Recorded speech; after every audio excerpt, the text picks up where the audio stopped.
انتہائی قابل عزت، قابل احترام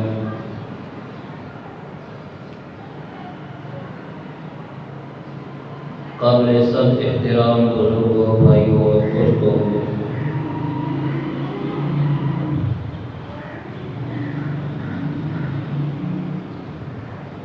اللہ رب ذوالجلال والکمال والاجلال نے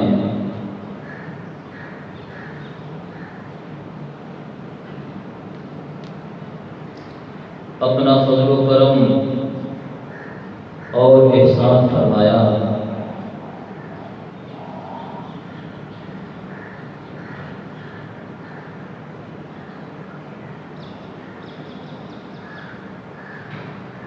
کہ نفسہ نفسی اور مادہ پرستی کے اس دور میں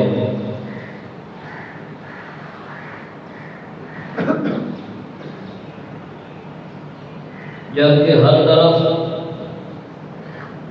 دجالیت اور فرعونیت کا دورہ ہے،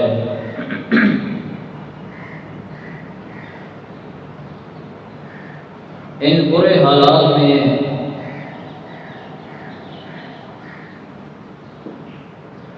اپنے گھر میں آ کر قرآن و حدیث، دین و اسلام کی باتیں کہنے اور سننے کی توفیق نصیب فرمائے۔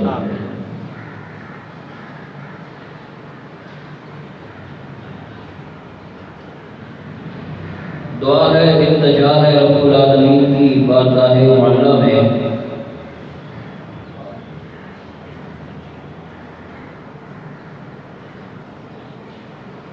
کہ اللہ مجھے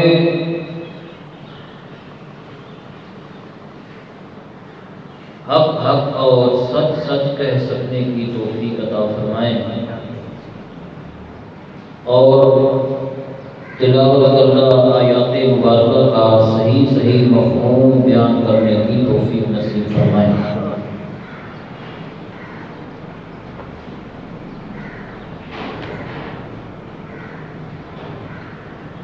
مزید برآں دعا ہے، التجا ہے اللہ کی بارگاہ مقدس میں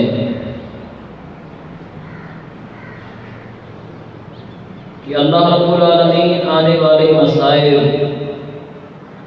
پریشانیاں اور تکالیف سے محفوظ فرمائے اور ہمارے ملک عزیز پاکستان کی حفاظت فرمائے۔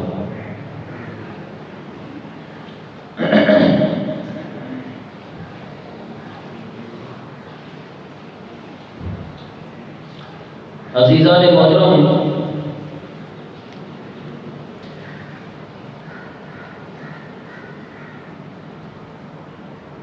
آج کی اس مختصر سی نشست میں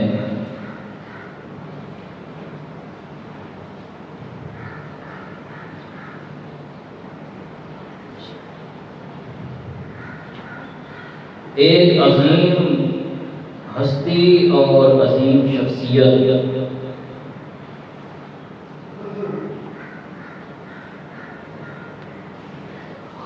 میری مراد صحابی رسول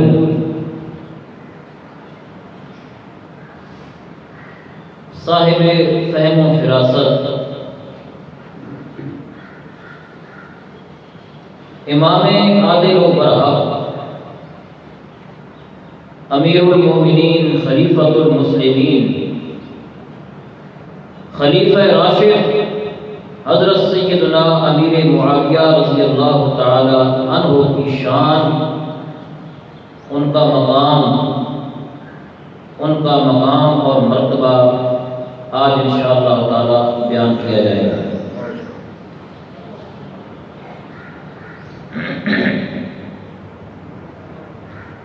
حضرت سیدنا امیر معاویہ رضی اللہ تعالی عنہ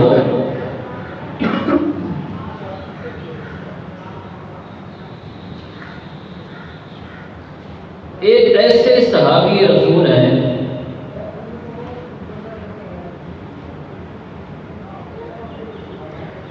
جو عظیم بھی ہیں اور مظلوم بھی ہیں۔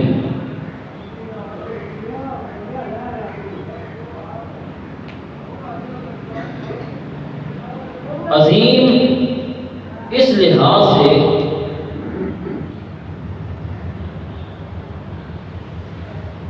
کہ وہ میرے نبی کے صحابی ہیں،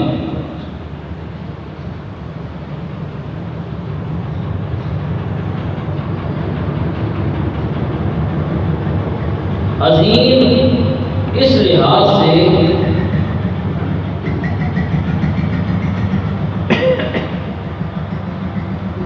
کہ وہ کاتب وحی ہیں،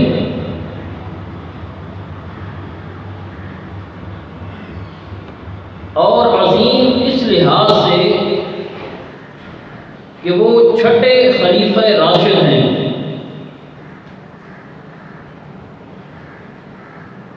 اور ان کی عظمت کی ایک دلیل یہ بھی ہے کہ وہ خال المؤمنین ہیں۔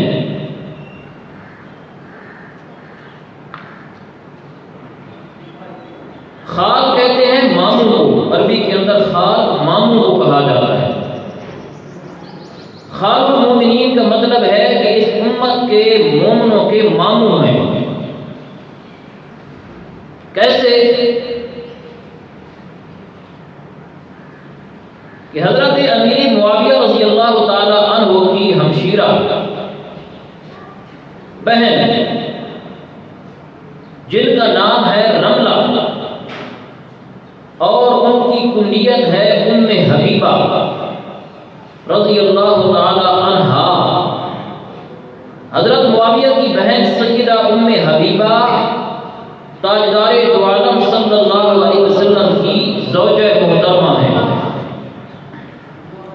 اور امہات المؤمنین میں شامل ہیں۔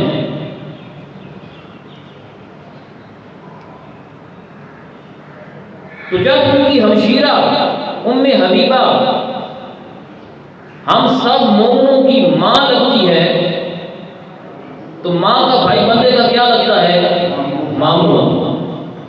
تو حضرت امیر معاویہ ہمارے کیا لگے؟ ماموں۔ اس امت کے ماموں جان ہیں سیدنا امیر معاویہ رضی اللہ تعالی عنہ۔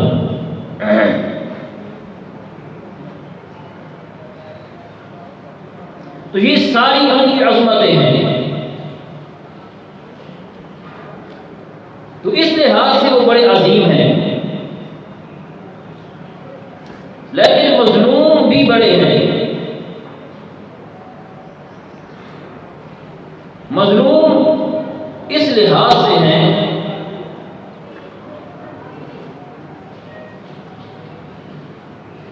کہ دشمن تو دشمن، پرائے تو پرائے، اپنوں نے بھی حضرت امیر معاویہ کو نہیں چھوڑا۔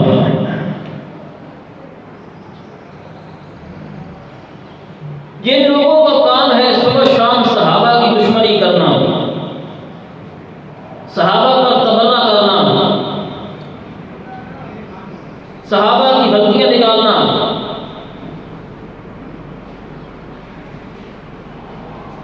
ان لوگوں نے بھی حضرت معاویہ کو نہیں چھوڑا، اور جو لوگ اپنے آپ کو اہل سنت کہتے ہیں انہوں نے بھی حضرت امیر معاویہ پر تنقید کی،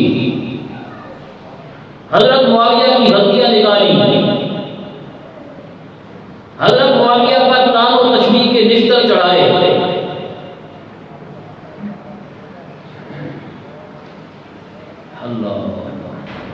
اب جو بندہ حضرت ابو بکر صدیق رضی اللہ تعالی عنہ، حضرت عمر، حضرت عثمان، ان جیسی بڑی ہستیوں کو مسلمان نہیں مانتا تو وہ اگر معاویہ کو مسلمان نہیں مانے گا تو کوئی اتنی بڑی بات نہیں ہے۔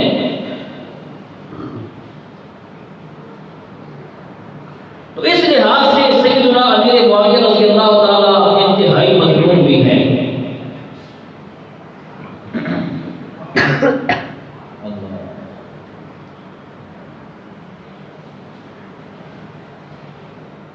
حضرت سیدنا امیر معاویہ کی شان، ان کا مقام اور مرتبہ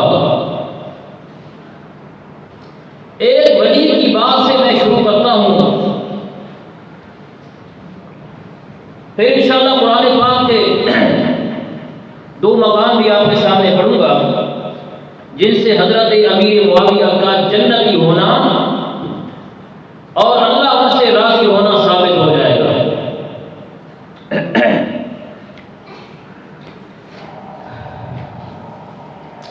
ایک بہت بڑے ولی امت کے اولیاء کے سرخیر حضرت عبداللہ ابن مبارک رحمہ اللہ،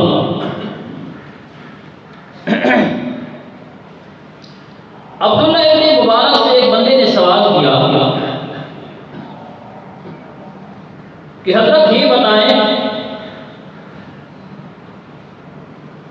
کہ حضرت معاویہ کی شان بلند ہے یا حضرت عمر بن عبد العزیز کی شان بلند ہے؟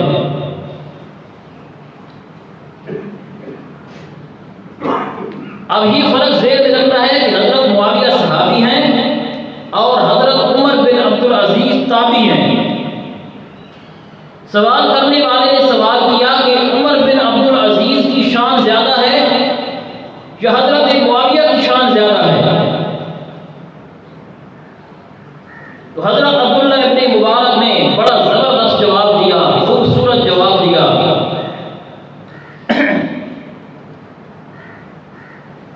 عبداللہ ابن مبارک نے کہا کہ تو نے موازنہ کیا ہے معاویہ کا اور عمر بن عبد العزیز کا۔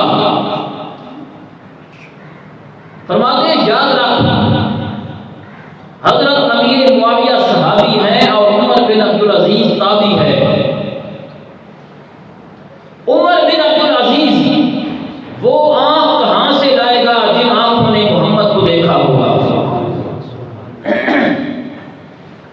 تو اگلی بات عبداللہ ابن مبارک نے کہا کہ حضرت امیر معاویہ رضی اللہ تعالی عنہ جس گھوڑے کے اوپر بیٹھ کر نبی کی معیت میں جہاد کیا کرتے تھے اور جہاد کے میدان میں گھوڑا دوڑتا، اس کے دوڑنے کی وجہ سے جو غبار اڑتی، مٹی اڑتی اور آ کر معاویہ کے گھوڑے کے ناک میں جم جاتی تھی نا، عمر بن عبد العزیز گھوڑے کی ناک میں جمی ہوئی مٹی کی شان کا مقابلہ بھی نہیں کر سکتا۔ حضرت امیر معاویہ تو بہت اونچے ہیں، بہت بلند ہیں۔ کتنی زبردست بات کی کہ صحابی کی شان کو کوئی بھی نہیں پا سکتا۔ حضرت امیر معاویہ جس گھوڑے پر بیٹھا کرتے تھے وہ گھوڑا بھی اپنی جگہ پہ رہ گیا، اس گھوڑے کی ناک کے اندر جو مٹی جمتی تھی نا، اس مٹی کی شان کا مقابلہ بھی عمر بن عبد العزیز نہیں کر سکتے۔ تو اب آپ کو پتہ چلا کہ حضرت امیر معاویہ رضی اللہ تعالیٰ عنہ کی شان کتنی بلند ہے، کتنا مقام اور کتنا مرتبہ ہے حضرت معاویہ کا۔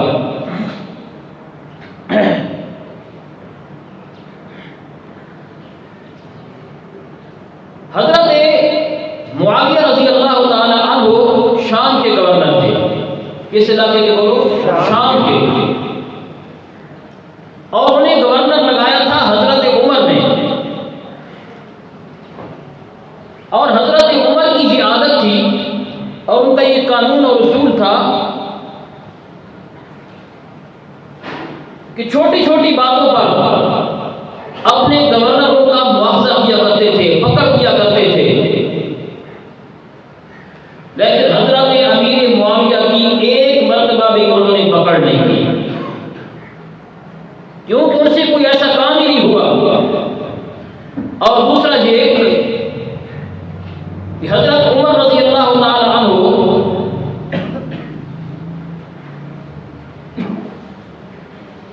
اپنے گورنروں اور سپہ سالاروں کو تھوڑے عرصے کے بعد تبدیل کر دیتے تھے۔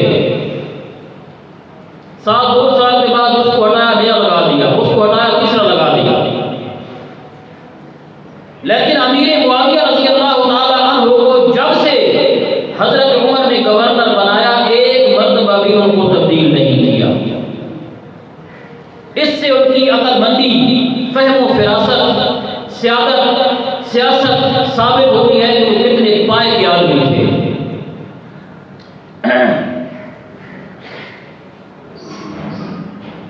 اللہ اکبر۔ حضرت امیر معاویہ رضی اللہ تعالیٰ عنہ چھٹے خلیفہ ہیں۔ پہلے خلیفہ تھے سیدنا صدیق اکبر۔ نبی علیہ السلام کی وفات کے بعد حضرت معاویہ رضی اللہ تعالیٰ حضرت صدیق اکبر رضی اللہ تعالیٰ عنہ خلیفہ بنے، جو 2 سال اور 3 مہینے خلیفہ رہے اور 11 لاکھ مربع میل پر حکومت قائم کی۔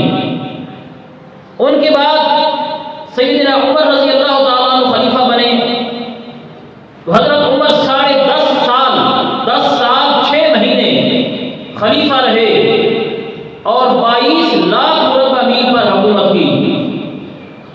اس کے بعد سیدنا عثمان آئے، حضرت عثمان غنی رضی اللہ تعالیٰ عنہ 12 سال خلیفہ رہے اور 44 لاکھ مربع میل پر حکومت کی۔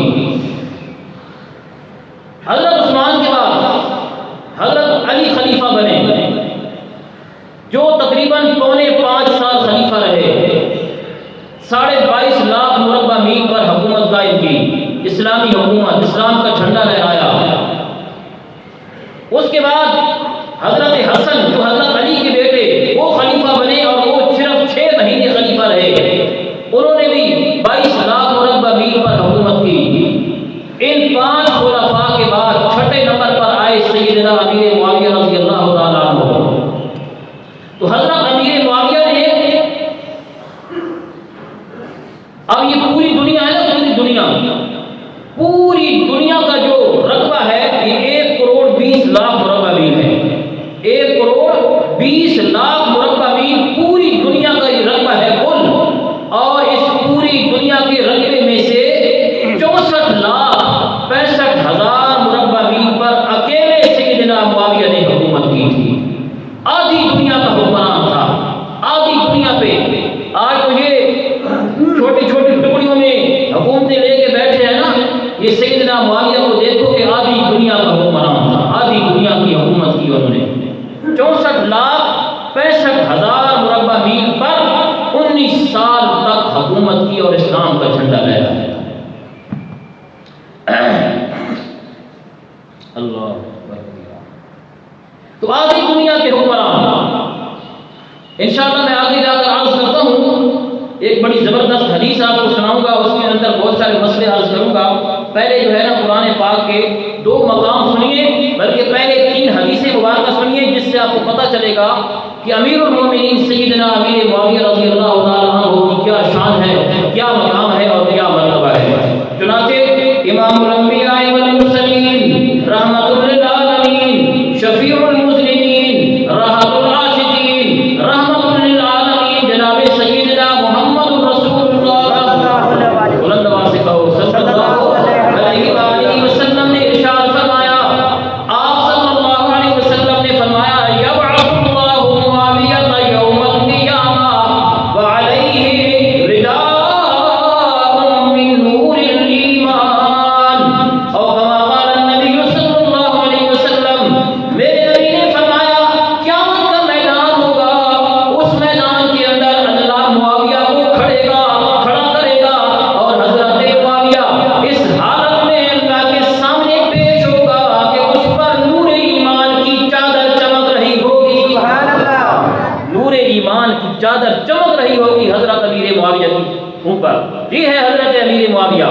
ایک اور حدیث کے اندر تاجدار مدینہ صلی اللہ علیہ وسلم نے ارشاد فرمایا، اللہم علمہ الکتاب والحساب وقہ العذاب، او کما قال علیہ السلام۔ میرے آقا نے فرمایا، اے اللہ معاویہ کو کتاب کا علم عطا فرما، والحساب اور حساب کا علم عطا فرما، اور اس کو دنیا اور آخرت میں اپنے عذاب سے بھی محفوظ فرما۔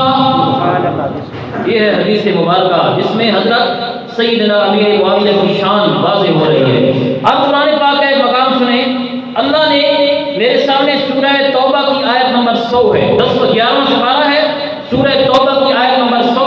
اس کے اندر اللہ نے کیا فرمایا؟ اللہ فرماتے ہیں والسابقون الاولون والسابقون الاولون من المهاجرین والانصار والذین اتبعوهم بإحسان. اللہ فرماتے ہیں یہاں اللہ نے صحابہ کے 3 درجے ذکر کیے. بڑی علمی بات ہے, آپ نے سنی ہے, اور جس بندے کے دل میں صحابہ کی محبت ہے اس کے لیے قرآن کا یہ مقام سمجھنا ضروری ہے. اللہ نے یہاں صحابہ کے 3 طبقے ذکر کیے. کتنے طبقے؟ 3 طبقے اللہ نے صحابہ کے ذکر کیے. پہلا طبقہ اللہ نے فرمایا والسابقون الاولون من المہاجرین. ویسے سب سے پہلے ایمان قبول کرنے والے, صدق کرنے والے مہاجرین کا طبقہ ہے. والانصار, اور دوسرے نمبر پہ انصار. مہاجر وہ جنہوں نے مکہ چھوڑا, مدینہ ہجرت کر کے گئے, وہ مہاجر کہلاتے ہیں. اور انصار وہ کہلاتے ہیں جو مدینے کے مقامی باشندے تھے, جنہوں نے مہاجرین کی مدد کی تھی, ان کو انصار کہا جاتا ہے. اب اللہ نے 2 طبقے ذکر کیے, فرمایا پہلا طبقہ مہاجرین کا, دوسرا طبقہ انصار کا, اور تیسرا طبقہ والذین اتبعوهم بإحسان. اور تیسرا طبقہ وہ جنہوں نے اخلاص کے ساتھ مہاجرین اور انصار صحابہ کی تابعداری کی. حضرت سیدنا امیر معاویہ رضی اللہ تعالیٰ عنہ نہ تو مہاجرین میں شامل نہ انصار میں شامل, بلکہ وہ تیسرے طبقے میں شامل ہیں جنہوں نے مہاجرین صحابہ اور انصار صحابہ کی اتباع کی تھی. 3 طبقے ذکر کرنے کے بعد اللہ نے سورہ توبہ کی آیت نمبر 100 میں فرمایا, نتیجہ نکالا کہ چاہے وہ صحابی مہاجر میں سے ہو, چاہے وہ صحابی انصار میں سے ہو, اور چاہے وہ مہاجرین اور انصار کی اتباع کرنے والے ہوں, اللہ فرماتے ہیں رضی اللہ عنہم ورضوا عنہ. میں ان 3 طبقوں سے راضی ہو گیا اور یہ 3 طبقے میں اللہ سے راضی ہو گئے. اللہ نے تینوں طبقوں کے ساتھ اپنی رضا کا اعلان کر دیا. تو حضرت امیر معاویہ رضی اللہ تعالیٰ عنہ تیسرے طبقے کے اندر شامل ہو کر اللہ کی رضا اور اللہ کی رضا کا سرٹیفکیٹ حاصل کر رہے ہیں. اگلی آیت میں سے اللہ فرماتے ہیں وَأَعَدَّ لَهُمْ جَنَّاتٍ تَجْرِي. یہ صحابہ کے تینوں طبقے, چاہے وہ انصار میں سے ہوں, مہاجرین میں سے ہوں, یا ان کی تابعداری کرنے والے ہوں, یہ صحابہ کے تینوں طبقے وَأَعَدَّ لَهُمْ, میں نے ان تینوں طبقوں کے لیے جنت سجا کے رکھ دی ہے. تینوں طبقوں کے لیے میں نے جنت کو سجا دیا ہے. کون سی جنت؟ تجری من تحتها الانہار, جس کے نیچے نہریں بہ رہی ہیں. خالدین فیہا ابدا, یہ صحابہ ہمیشہ ہمیشہ اس جنت میں رہیں گے. ذالک الفوز العظیم, یہ جنت کے اندر داخل ہو جانا یہ بہت بڑی کامیابی ہے. اللہ اکبر کبیرہ. یہاں ایک جملہ میرے ذہن میں آ رہا ہے اس آیت کی مناسبت سے, اور یہ میرا جملہ نہیں ہے, میرا جملہ نہیں ہے. آج جتنے نوجوان بیٹھے ہیں اور سارے مسلمان ہیں, سارے صحابہ سے محبت کرتے ہیں, یہ جملہ ہے میرے استادوں کا. میرے استاد وکیل صاحب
وہ لوگ نہیں ہوتے۔ فتح مکہ سے پہلے کے جو حالات تھے یہ بڑے مشکل حالات تھے، قربانیوں والے حالات تھے۔ فتح مکہ کے بعد تو حالات بدل گئے، آسانیاں آ گئیں، آزمائشیں ختم ہو گئیں۔ تو اللہ رب العزت نے فرمایا کہ جو صحابہ مکہ فتح ہونے سے پہلے ایماندار بنے اور جو بعد میں مومن بنے وہ دونوں برابر نہیں ہیں۔ پہلے لوگوں کے درجے بڑے بلند ہیں، لیکن ساتھ ہی اللہ نے فرمایا وَكُلًّا وَعَدَ اللَّهُ الْحُسْنَى، چاہے کوئی صحابی فتح مکہ سے پہلے مومن ہوا یا صحابی فتح مکہ سے بعد میں مسلمان ہوا، جنت کا وعدہ میں نے سب سے کر لیا ہے، جنت کا وعدہ میں نے سب سے کر لیا ہے۔ اس کے اندر بھی حضرت سیدنا امیر معاویہ ان لوگوں کے اندر شامل ہیں جن لوگوں سے اللہ نے اسی دنیا میں جنت کا وعدہ کر دیا ہے۔ اللہ اکبر کبیرہ، ایک دفعہ بلند آواز سے کہو سبحان اللہ۔ سبحان اللہ، بات سنانے لگا ہوں، بڑی زبردست بات ہے۔ چنانچہ امام الانبیاء صلی اللہ علیہ وسلم اپنی رشتے کی ایک خالہ لگتی ہے، آپ کی رشتے کے اندر میرے نبی کی خالہ لگتی ہے حضرت ام حرام رضی اللہ تعالی عنہا۔ اللہ اکبر، رشتے کے اندر میرے نبی کی خالہ لگتی ہے۔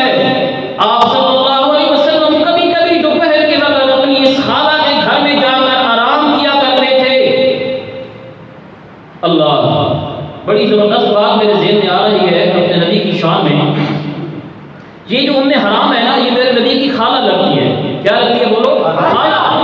اور یہ وہی ام حرام ہے کہ ایک دن میرے نبی اس کے گھر میں آرام کر رہے تھے، گرمیوں کا موسم تھا، سوئے ہوئے تھے۔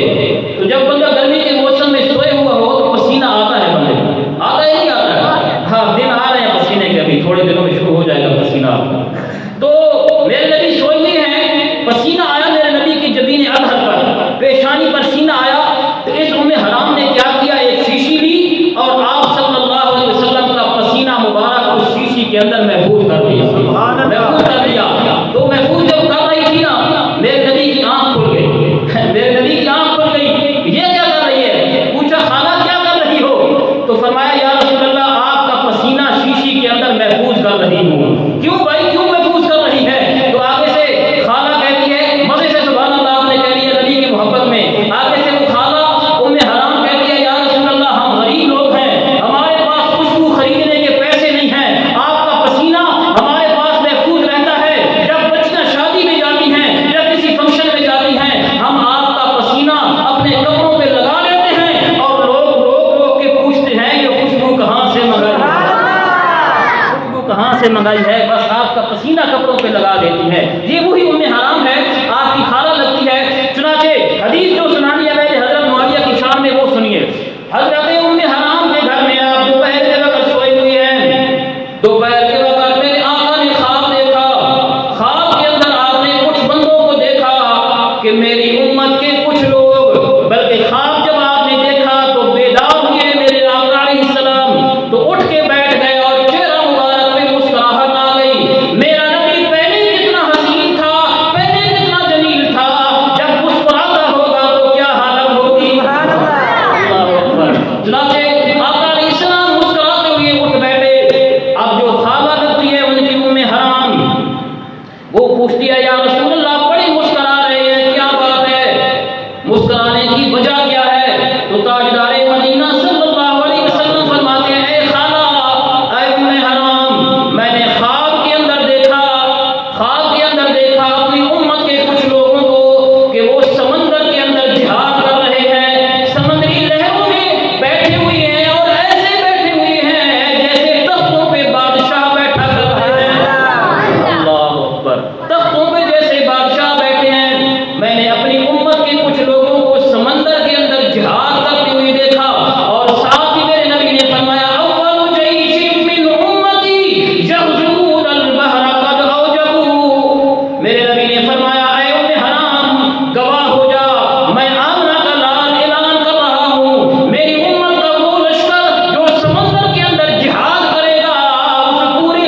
امیر معاویہ رضی اللہ تعالیٰ. ہاں حضرت امیر معاویہ. اب آئے اس وقت جو ہے نا، اس وقت روم بڑی سپر طاقت تھا. روم جو ملک تھا یہ اپنے آپ کو سپر طاقت کہتا تھا. جیسے آج کے زمانے میں یہ امریکہ بدماش عالمی دہشت گرد امریکہ اپنے آپ کو کیا کہتا ہے کہ میں سپر طاقت ہوں. حالانکہ ہم مومنوں کا یہ ایمان ہے کہ اس دھرتی پر سپر طاقت ہے وہ صرف کس کی ذات ہے؟ اللہ کی ذات ہے. کوئی سپر طاقت نہیں ہے. لیکن وہ کافر اپنے آپ کو کہتا ہے میں سپر طاقت ہوں. انشاءاللہ جس طرح اللہ نے روس کو توڑ کے ٹکڑوں ٹکڑوں میں بانٹ دیا تھا، القریب انشاءاللہ امریکہ بھی ٹوٹ جائے گا اور اس کی دہشت گردی دنیا سے ختم ہو جائے گی. اللہ اس کو ذلیل اور رسوا کرے گا.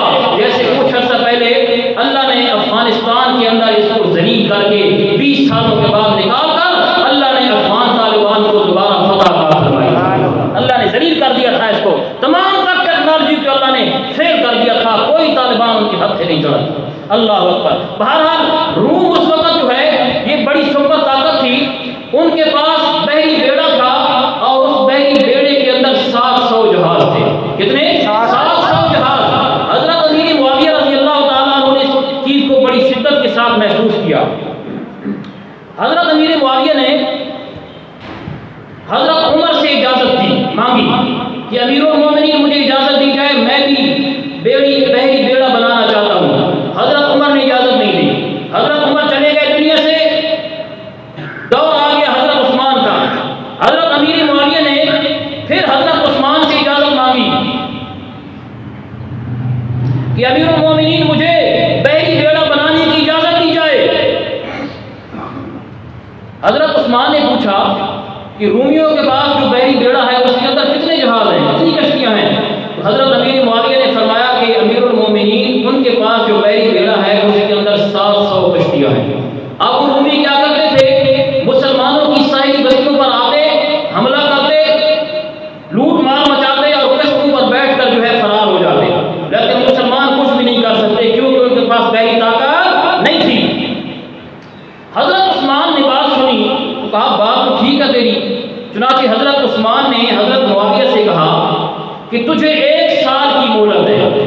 1 سال کے بعد مجھے بحری بیڑا تیار چاہیے. سال کے بعد بحری بیڑا تیار ہونا چاہیے. حضرت امیر معاویہ نے فرمایا ٹھیک ہے امیر المومنین، انشاءاللہ 1 سال کے اندر میں بحری بیڑا آپ کو تیار کر کے دوں گا.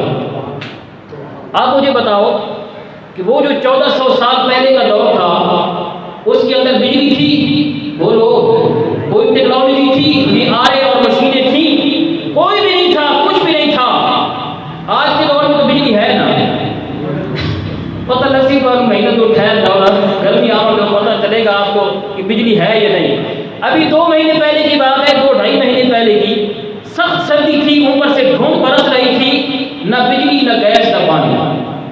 نہ بجلی نہ گیس نہ پانی. صبح ہم اٹھے نماز کے لیے ایک پانی وضو کے لیے بھی پانی موجود نہیں تھا.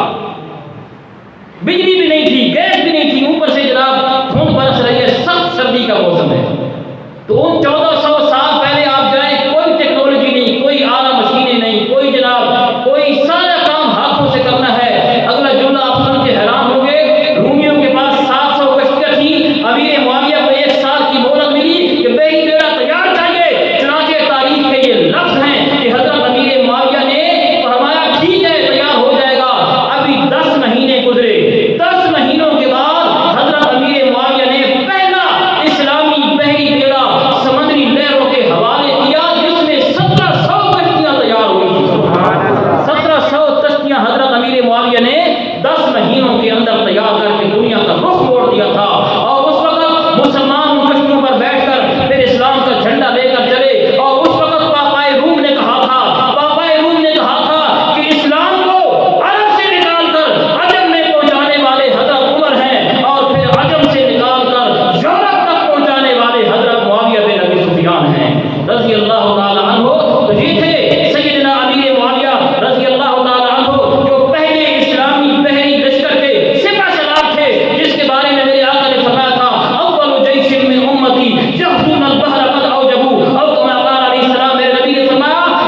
جس گھر میں آپ نے یہ خواب دیکھا تھا، آپ نے خواب میں دیکھا تھا کہ میری امت کا پہلا لشکر جو ہے وہ جہاد کر رہا ہے، اس ام حرام نے نبی علیہ السلام سے کہا کہ یا رسول اللہ میرے لیے دعا کیجئے کہ میں بھی اس لشکر کے اندر شامل ہو جاؤں، اس جنتی لشکر کے اندر میں بھی شامل ہو جاؤں۔ چنانچہ نبی علیہ السلام نے دعا فرمائی۔ اب حضرت ام حرام کہتی ہیں کہ نبی علیہ السلام کی زندگی میں یہ لشکر تیار نہیں ہوا، آپ دنیا سے چلے گئے، ہجرت کر کے ہم مدینے چلے گئے، لیکن یہ لشکر سامنے نہیں آیا۔ حضرت عمر کا دور آیا، لشکر سامنے نہیں آیا۔ حضرت ابوبکر صدیق کا دور آیا، لشکر سامنے نہیں آیا۔ دور آیا حضرت عثمان کا۔ حضرت ام حرام کہتی ہیں مجھے چڑھتے سورج کی طرح یقین تھا، اس لیے کہ ہر دنیا کی زبان کے اندر شک ہو سکتا ہے، لیکن محمد عربی کی زبان کے اندر شک نہیں ہو سکتا۔ انہوں نے میرے لیے دعا کی تھی کہ تو اس لشکر میں ضرور شامل ہوگی۔ چنانچہ کہتی ہے کہ میں ایک دن بیٹھی ہوئی تھی، مدینہ کے بازار میں آواز آئی، مدینہ کے بازار میں آواز آئی، وہ لوگوں حضرت امیر معاویہ نے ایک بحری لشکر تیار کیا ہے جو رومیوں کے خلاف جہاد کے لیے جا رہا ہے، اور اس لشکر کو میرے آقا کی زبان سے جنت کی بشارت مل چکی ہے، تو جو جنت کا ٹکٹ کٹانا چاہتا ہے وہ اس لشکر کے اندر شامل ہو جائے۔ حضرت ام حرام نے یہ سارا واقعہ سنا، وہ اپنے خاوند حضرت عبادہ بن الصامت سے کہا کہ اے سرکار کاروبار چھوڑیے، گھر بار چھوڑیے، جنت خریدنے کا وقت آ جاتا ہے، جنت خریدنے کا وقت ہوا ہے۔ چنانچہ یہ پہنچی شام کے اندر، حضرت امیر معاویہ کے پاس پہنچی حضرت ام حرام، اور یہ حدیث اپنی زبان سے بیان کی کہ اے امیر المومنین جو لشکر آپ نے تیار کیا ہے اس کی بشارت میں آپ کو سناتی ہوں، میں نے اپنے کانوں سے محمد عربی سے یہ حدیث سنی تھی، اور میرے نبی نے فرمایا تھا اول جیش من امتی یحزون البحر قد اوجبوا، کہ جو لوگ اور میری امت کا پہلا لشکر جو سرزمین سمندر کے اندر جہاد کرے گا، اس پورے لشکر پر جنت کیا ہو چکی ہے، واجب ہو چکی ہے۔ اللہ تعالیٰ ہم سب کو صحابہ سے محبت نصیب فرمائے۔ حضرت امیر معاویہ رضی اللہ تعالیٰ عنہ چھٹے خلیفہ ہیں، ان کی شان کے متعلق میں نے کچھ بیان کر دیا ہے، باقی انشاءاللہ اگلے جمعے بیان کریں گے۔ ایک آخری بات جو آپ کو پتہ ہے کہ پچھلے 5 جمعوں پہ ہم نے معراج کا واقعہ بیان کیا ہے یا نہیں کیا؟ یاد ہے؟ کچھ یاد ہوگا۔ تو 5 جمعوں پہ ہم نے معراج مصطفیٰ کو بیان کیا۔ ایک آخری بات کہنا چاہتا ہوں اور اپنے نبی کی شان میں کہنا چاہتا ہوں، آپ سب نبی پاک سے محبت کرتے ہیں نہیں کرتے؟ آپ طرح کا جو نبی سے محبت کرتے ہیں، سب کرتے ہیں، سب نے اپنے نبی کی محبت میں بولنا ہے اور مزے سے سبحان اللہ کہنی ہے۔ ایک روایت ہے کہ نبی علیہ السلام جب معراج پر تشریف لے گئے نا، تو جس دروازے سے آپ نکلے اور جس پانی سے آپ وضو کر کے گئے تھے، تو معراج